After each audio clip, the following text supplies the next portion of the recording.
অনেক দিন পর একটা ইনভিটেশন পেয়েছি অন্নপ্রাশনের। তো সেই জন্য নাচতে নাচতে একদম চলে এসেছি তোমাদের দাদাভাই, আমি, পাখি আর গুড্ডু। তো এসে একদম বাচ্চাটাকে গিফট দিয়ে চলে এসেছি খাবার এখানে। বাচ্চাটাকে গিফট দিতে যেয়ে দেখছি বাচ্চাটা ঘুমিয়ে গেছে। তো বাচ্চার বদলে বাচ্চার মাকে গিফট দিয়েছি। বাচ্চার মাকে গিফট দিয়ে ওর বাবা মার সাথে কথা বলে একদম চলে এসেছি খাবার এখানে। আর খেতে এসে 1 ঘন্টা থেকে বসে আছি, কারণ খাবার এখানে এসে দেখছি একদম ভাতই বলে হয়নি। ওনারা একবার করে রান্না করছে, একবার করে খেতে দিচ্ছে। আর পাখিকে আমি জিজ্ঞেস করছিলাম, বুনু 1 ঘন্টা পর লবণ পেয়ে কেমন লাগছে? বুনু বলছে ভালো লাগছে। তো গুড্ডুর দেখো একদম পুরো ঘুম পেয়ে গেছে, সেজন্য গুড্ডু বারবার বলছে ঘুমাবো ঘুমাবো, একদম মুডটা অফার। আর 8টার দিকে আমরা খেতে বসছি, এখন বাজে 9টা, মানে 1 ঘন্টা থেকে এখানে বসে আছি। আর যদি এখান থেকে একটু উঠে যাচ্ছি, এসে আরেকজন বসে পড়ছে, সেই জন্য করার কিছু নেই, 1 ঘন্টা ধরে বসে থাকতে হচ্ছে।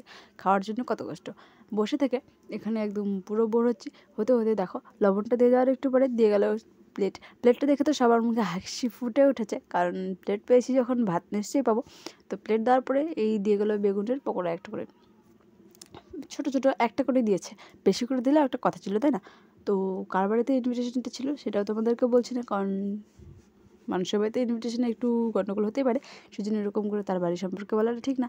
আর এটা ছিল সম্পূর্ণটা ক্যাটারিংয়ের দোষ, কারণ ক্যাটারিং এরকম করে একবার করে রান্না করছে, একবার করে খেতে দিচ্ছে, সেই জন্য এরকম সমস্যা। তো এই যে দেখো ভাত দিয়ে দিচ্ছে এখন, ভাত আর পেছনে কী নিয়ে এসছে জানি না, নিয়ে বসে দিয়ে মানে আমাদেরকে বসিয়ে রেখে ওরা এক এক করে দিয়ে গেল। তো ওরা খেতে বসে শুরু করে দিয়েছে, আর আমি খাওয়া শুরু করিনি, মাত্র একটা পাপড় নিলাম। পাখি খাচ্ছে আর দেখো দেখছে, বারবার হাসছে। আমি বলছিলাম যে বুনু খাবারটা পেয়ে তো একদম হামলে পড়েছো।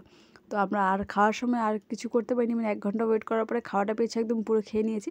খেয়ে টেয়ে দেখো এখন এরকম অবস্থা, মানে তোমার দাদাভাইয়ের পিছন দিয়ে কত লোক দাঁড়িয়ে আছে শুধু চেয়ার মানে টেবিলটাকে ধরার জন্য। তো খেয়ে টেয়ে এখন বেরিয়ে পড়লাম। আর এখানে ডিজে বাজছিল, ভাবছিলাম একটু নাচবো। তো তোমার দাদাভাই বলছে না, এখন নাচতে হবে না, চলো বাড়ি। আর এই যে দেখো গুড্ডু আমাদের, আর তোমার দাদাভাই এই যে পাখি। আর ওখান থেকে দিয়েছে হচ্ছে সুপারির বদলে দিয়েছে এই যে কী বলে এটাকে, সুইটি না শিবানাম। তো খাওয়া দাওয়া হয়ে গেছে, এখন যাচ্ছি বাড়ি। তো টাটা তোমাদের সাথে, খাওয়া দাওয়া শেষ করে কাঁপতে কাঁপতে চললাম বাড়ি, টাটা।